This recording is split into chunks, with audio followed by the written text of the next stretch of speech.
Alright guys, HyDra again today. Hope you're all doing well and enjoying your day so far. The first elimination day here at CDL Miami. By the end of today, 5 teams will be out of the tournament. The number 1 seed, the OpTic Texas, will not be one of those teams. They advanced through to Saturday already. They will play Toronto Ultra, but what Kenny really wants to see is a FaZe rematch, having lost them 3 times during the entirety of Major 1 and the qualifiers themselves. OpTic want revenge. To do that, they will likely have to get through Toronto. Very much enjoyed your thoughts in the comments below. Hit the like button if you enjoy. Subscribe if you're new as always. I greatly appreciate it.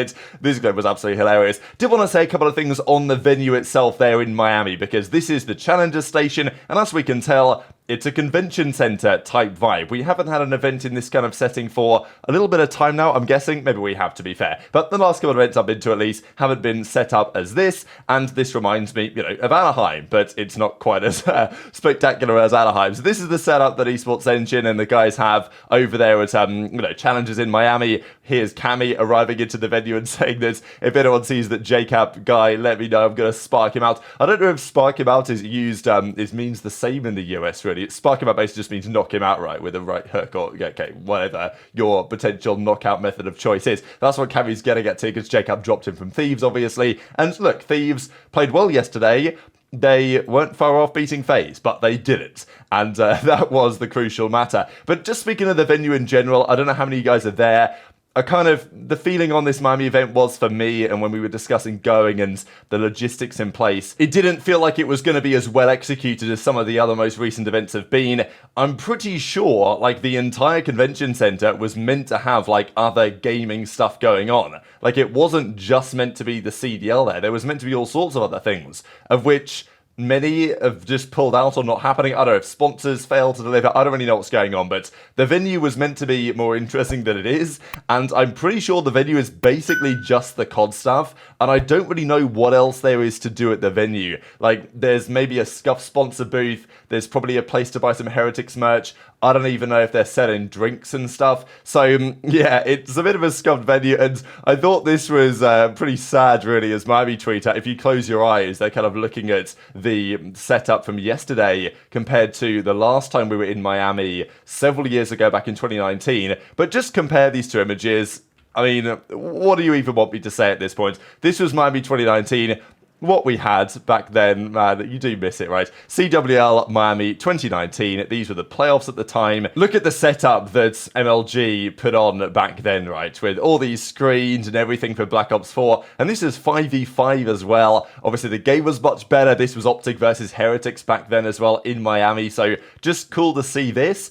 But man, it's a different time entirely, and I hope that we can get back to stuff like this at some point, because the glow down from this to this is there is simply no comparison, unfortunately. Lots of reaction as well to that FaZe versus Thieves series from yesterday, because Thieves will really feel like they could have won this one. I mean, they really should have won that map 3 or map 2 search and destroy. The other first 2 maps that they played, map 1, map 3, very impressive. But Drazah gets the win. He got slammed on the invasion. As he says, the invasion blender is something else. But he did absolutely pop off on the Thieves guys, saying the following here.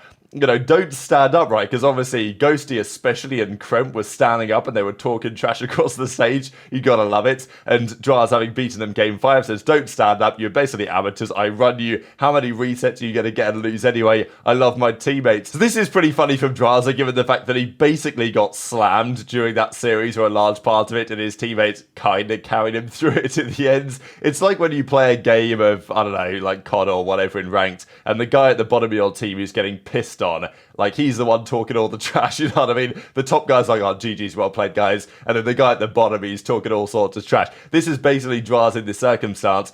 Is that going to maintain for the weekend? Well, if it does, and Drazah continues to drop 3 kills in 3 rounds of control, then they ain't going to win the event. Do I think FaZe can play better than this going forward? Yes. But does that series yesterday reflect to some degree how I feel like FaZe might do against the Subliners? It has changed my mind a bit on that series. I had FaZe winning it before this. Now I'm slightly more confused as to whether I'm going to pick Subliners to be, favourites in that FaZe series. Does depend a bit on what we see out of Thieves today. If Thieves were to get slammed out by Gorillas, then I'm definitely, I think, taking New York Subliners to beat FaZe. But if LA Thieves just dominate Gorillas and look really good, then maybe FaZe didn't play that bad after all. The other thing though from Cellium here, and he doesn't really tweet that much usually, Cell, but he is a funny guy. I wish he streamed more often. GG's Thieves 132. I'll do it again and again. So this guy's been shooting bodies every series he's played, shooting Afro's body, shooting Ghosty's body. This guy doesn't care. And he doesn't seem to believe in the superstition around shooting bodies. I guess there's a question on this, because I'm not particularly superstitious, but there is something in it, right? Like, when bodies are shot, it tends to be the case that they tend to lose the game. So it's like, is that the superstition causing it to occur, or is it like the other way around? Is it happening and therefore it's causing the superstition? I don't really know what I'm trying to say here. What I kind of mean is, when you get your body shot, you kind of know that they know that if you smoke them for the rest of the map, they're going to be in their head thinking, oh my god, I've cursed this by shooting bodies. So I think that plays a part, even though technically it shouldn't matter, let's be real. So Cellium seems to feel like it doesn't matter. What I want to see, they play Subliners tomorrow. If he shoots Kismet's body, you know, we know what happens when you awaken the Bulldog, right? So I just want to see what happens then, because if Cell actually comes different and keeps shooting everyone's body, I'm there for it, you know, like, I'm absolutely down for it. Create these great storylines, and it doesn't seem like Cell's going to stop anytime soon at all. So, and if he does it against OpTic, if they do play OpTic, which is definitely plausible that we will get those matchups at some point in this tournament, man, it is going to be juicy. There's no doubt. So OpTic also played, of course, yesterday. They had by far the cleanest 3-0 victory of the day. There was another 3-0, of course, in the series between Toronto and Vegas, but that was far from as clean as the OpTic one was against the Miami Heretics, of course, the home team. Formal was given some good credit to Dashy as well. Says shooting. We'll see if that maintains. Against Ultra, man, that's going to be such a fascinating series. But I wanted to share a couple of pieces here that Kenny had to say after the series was over. And of course, them playing particularly well in that series, Ace does the interview right here and really just discussing which teams they want to play, because during Major 1 qualifiers and Major 1 itself, they played FaZe 3 times, they lost all the times. Last year and the year before that, OpTic have had FaZe's number. So the question was, has that turned around? Do FaZe now have OpTic's number?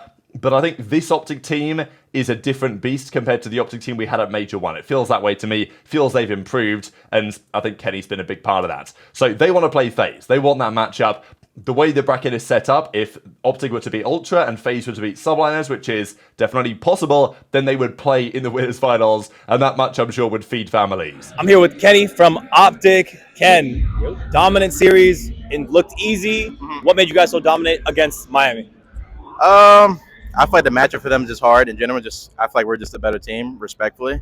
I feel like they're still trying to find their footing with Erik on the new team. And for us, I mean, I feel like with us having first seed and how we've been playing, you expect us to win 3-0. But the SD kind of got sketchy. We had to like adapt because we didn't really get many reps on Rio. So it felt good to get a rep early in the tournament because obviously we're expecting to play top 4 teams later in the bracket. But I mean, it looked easy, but they definitely came to play. Okay. I don't want to give up any secrets, but what makes you guys so damn good at crouchy control? I feel like for me, my teams have always been good at control. Every year, I've been good at control, so I don't give away no secrets except that we stack the point. Okay. Grand finals, I have you guys there. Who do you want to see in the grand finals going against OpTic? I think it's obvious. We want our revenge versus FaZe, only top 4 team we haven't beat. They beat us 3 times last stage, so if anybody, probably them, so I can play against my son again. Last thing, what's your message to all the OpTic fans out there supporting the green wall? Nothing. Appreciate the support. Looking to win this one for you guys. So I see you guys out there. Appreciate all the support again, and get hyped because I love the hype. That's it. Kenny is out. I feel like the seed doesn't really matter, especially if you get top 4. So for us, it's like how we got the first seed by getting so many reps that like motivates us, I guess, because I feel like one thing that we talked about was S&D after Major 1, and we got so many reps because we went to a lot of Game 5s. So I feel like I've been getting really like good along with the whole team. I mean, I know Brandon for a long time, and we definitely have some history, but I feel like we're past that, and we're all best friends right now, and everything's great. That's really the biggest thing to bring to this team is this team culture from my whole team. And I appreciate all the support. Just gonna keep it simple, and hopefully we can win this one for y'all. Interesting as well what Kenny here said to the Flank TV or whatever it is that guys just kind of putting on here, because, you know, just discussing they're all best friends. Kenny said this going into the year, that one of his major goals with the team was to create phenomenal chemistry outside of the game. And it's translating into the game as well. Like, it's clear, I think, that in terms of the group of 4 players on a team that get along the best, OpTic have got to be that team, right? You see it in their podcast. There's other teams that get along very well as well. Toronto, obviously, very close. Pretty much all the top teams will be very close as a 4-man unit. But I think that OpTic probably have at least on par, if not the best chemistry of any team.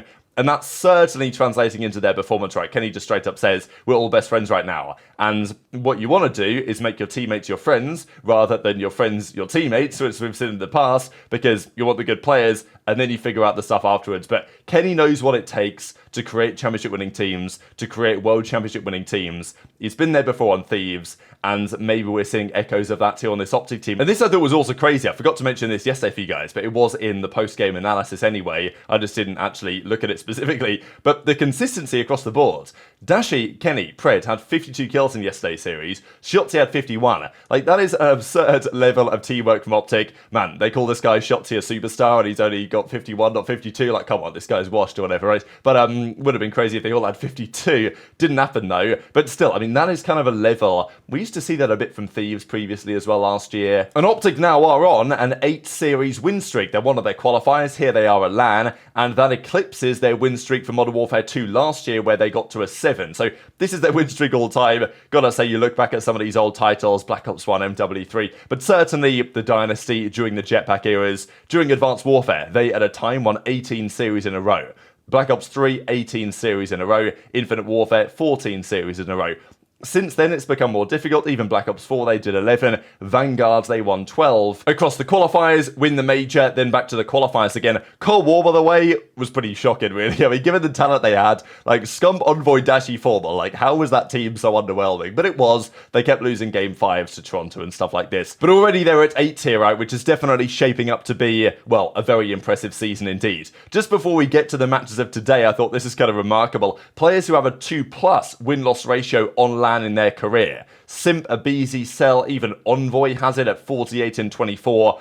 But of the smaller sample sizes, Scrappy and Hixie, still crazy to me that Hixie didn't get a chance in the league. But Scrappy's 21 in 8 on LAN, and as Hixie says here, you know, you're crap, mate. I'm number 1, 11 in 4 all time. So yeah, Hixie might be the GOAT, but no one seems to want to give him a chance. But anyway, this is the bracket as it stands. We saw these games yesterday. Now it's time for the losers bracket, baby. Yesterday arguably was, I wouldn't say a foregone conclusion. I felt like one of those series an upset was definitely possible in, and it wasn't too far away from happening, to be fair, in a couple of those occasions. But now is where the tournament really begins for many of these teams, and the losers run starts. So 5 teams eliminated today. We have these 4 games on the left-hand side, and then the final game of the day is this one here. So Breach versus, well, Breach, Rocket, Thieves, or Grillers. They play in this series, and so one of those teams goes out, one of those teams gets to top 6 by the end of the day. The other elimination round 2 will be played tomorrow, and then of course the winners finals or the winners semi-finals, all that good stuff. So Miami versus Ravens. Honestly, going into this tournament, I would have predicted Miami to win this series,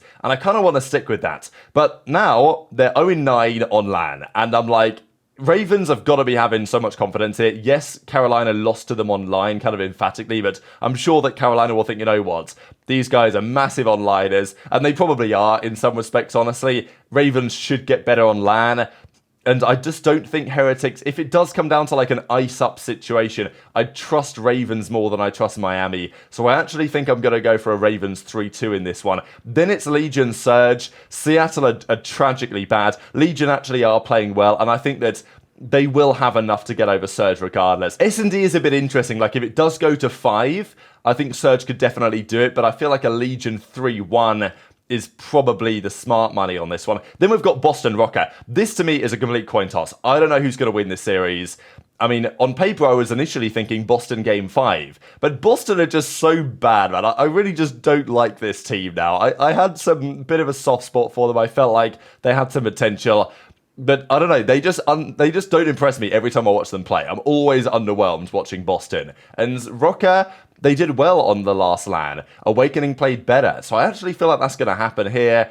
If it goes game 5, I don't know, we've seen Rocker lose a lot of those, and I think Boston could definitely win in 5, but I think going to take Rocker 3-1, but I might live to regret that one. And then Thieves Gorillas, they played online recently. I do think Thieves are the stronger team, and I do expect them to get the job done here. And then, of course, in my bracket, I've got Thieves Rocker, in which case I think I'm taking Thieves again. I think the Thieves are a team where they might be the 5th best team. Like, they beat Legion the other day online. They lost to FaZe in a close series yesterday. They might well be the 5th best right now. But I just don't know if Thieves... I think I have more faith still in Vegas, mixing it up with the top teams than I do Thieves. Maybe that's wrong. But I also think I have a bit more faith in Thieves handling business against the teams they should beat now compared to other times. So I'll give Thieves the dub here, but very much interested to your thoughts on all this stuff in the comment section below. Hit the like button if you enjoyed, subscribe if you're new, take care, and I'll see you next time.